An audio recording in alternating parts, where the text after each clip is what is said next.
Hi, Joe here from SHUTTERSPEAK Photography. Very nice to see your smiling face again here on YouTube. So, recently Viltrox sent me out their 20mm f2.8 full frame lens for Nikon Z. So I wanted to tell you a little bit about it, and I did of course go out and test it and put it through its paces, and I wanted to show you what this lens can do, and I want one of you to have this lens. So at the end of this video, I'll let you know how to enter to win this lens. Hopefully it's going to be yours. So a little bit about the specs. It is, as I mentioned, a full frame lens, Nikon Z mount. It is 20mm. It is has a maximum aperture of f2.8 and a minimum aperture of f16. It is 10 lens elements in 8 groups. There are 7 aperture blades, and it has a very close focusing distance of just about 7.5 inches, or 0.19 meters. It is an autofocus lens or manual focus, whichever you prefer. It has a silent stepping motor. In terms of filter size, 52mm, and it's very lightweight. So 173 grams or 6.1 ounces. And in terms of price, it's got a great price, coming in at about $158. So here's the lens. It's pretty much no frills, just a focus ring on it. Focus ring feels really good in the hand. Of course, Z mount on the back there, as you can see. Comes with this lens hood, or not a lens hood, up to you. And of course a lens cap, but very, very lightweight, very small, very compact. So let's head over to the computer and let me show you what this lens can do. All right, so I wanted to start out with a little analysis of some lens tests, and we can see here this is f2.8 and looking pretty good. Some nice center sharpness there and good to the corners, so that's nice to see. So f2.8 looking pretty good there, so happy to see that.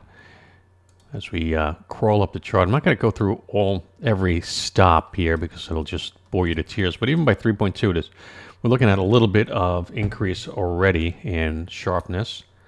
So let's take a comparison here of the two. And we have 3.2 on this side, 2.8 on the other side. And I know that when we deal with YouTube videos, there's compression involved in the videos, and sometimes these little nuances get a little bit lost, but I will tell you that they are very close. The 3.2 does look slightly sharper, and you can see that they look good, oops, all the way to the edges, which is actually really nice. So really good job there. This lens really performs well, so happy to see this.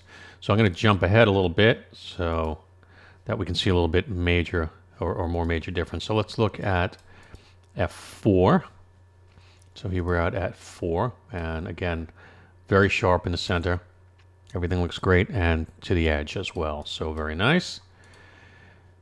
And going up to 5.6. Let's skip up to f11, and you'd expect this lens to be performing pretty much at about its best right around here, and it looks great right there in the center and down to the edge as well.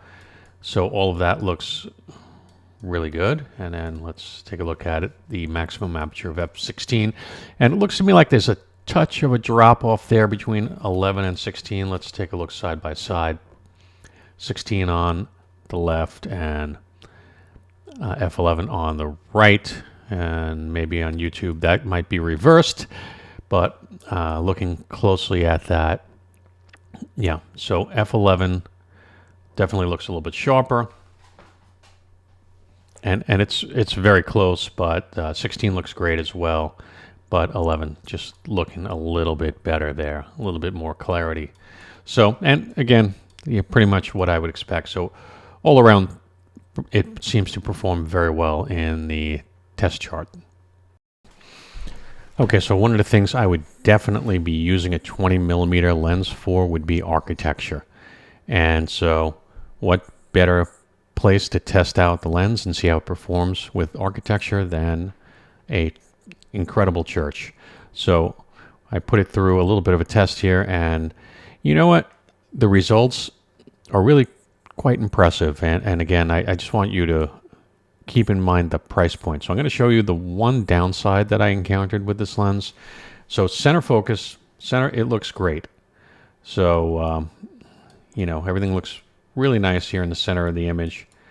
And just, you know, there are just a tremendous amount of straight lines going through this image here.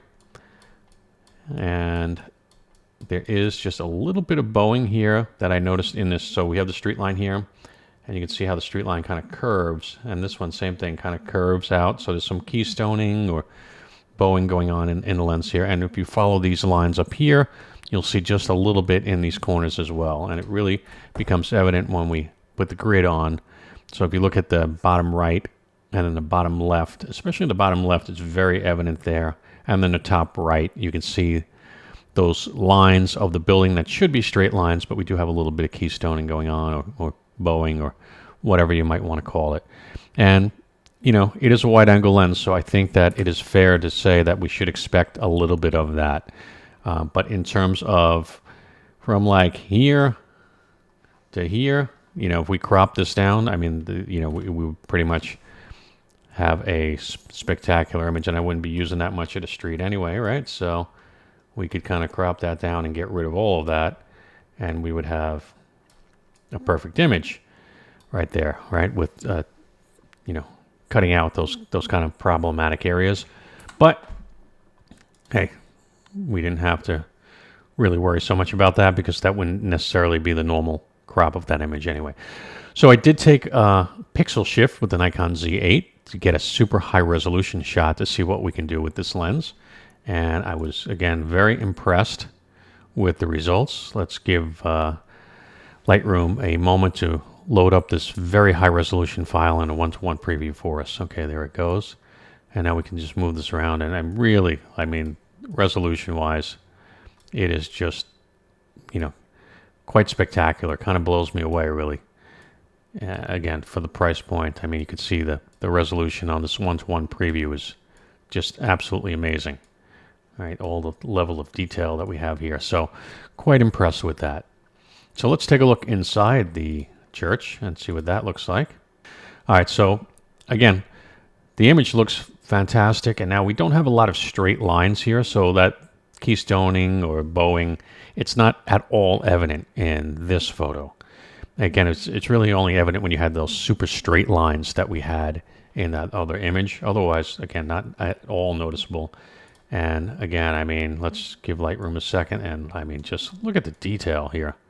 I mean, just really absolutely incredible. This is a 1:1 preview, and I mean, you know, you couldn't ask for better than this. I mean, just spectacular, the amount of detail. So the lens does a great job in terms of, you know, resolution. And then this is an HDR image, and I would absolutely, if I'm doing a church like this, taking photos of a church, absolutely I'm going to use HDR, 100%. So I wanted to see what that would look like with this lens. And again, it does not fail to just absolutely impress. You know, again, the colors are just beautiful. The detail is there. Everything's nice and sharp, you know, all the way down through the floor, you know. So, I mean, you know, we couldn't ask for anything more than this. And again, when you consider the price point of just $158, I mean, how can you go wrong? Price, you know, in terms of value for the price point, you can't beat this, honestly. Okay, so let's talk a minute about build quality. Here it is. Lens feels nice in the hand. It doesn't feel cheaply made despite the fact that it's very light. It does have a USB-C port here on the back of the lens for easy upgrading of firmware, should there be a firmware update. And you know, in terms of build quality, there's not really much to it. Like I said, it's just a focus ring. But again, it's all metal back here. There's no weather sealing or anything like that on this lens, but I didn't think that you would expect that at $158, right? So, but in terms of build quality, it does feel solid. So that's a good thing. Overall, I think, as I mentioned, the value of this lens just can't be beat. So anyway, as I mentioned, I did want to give one of you this lens. So down in the video description, please find a link for a contest. One of the things that you can do to kind of bump up your points in the contest is like this video. You can leave a comment in the video as well, and that will give you more points when you move over to that contest page. So you can do that in advance if you'd like. If this video is helpful to you, please consider subscribing. That would help me out if I've helped you out. So, hey, thanks for watching YouTube. I appreciate you, and I look forward to seeing you on the next video. Bye-bye.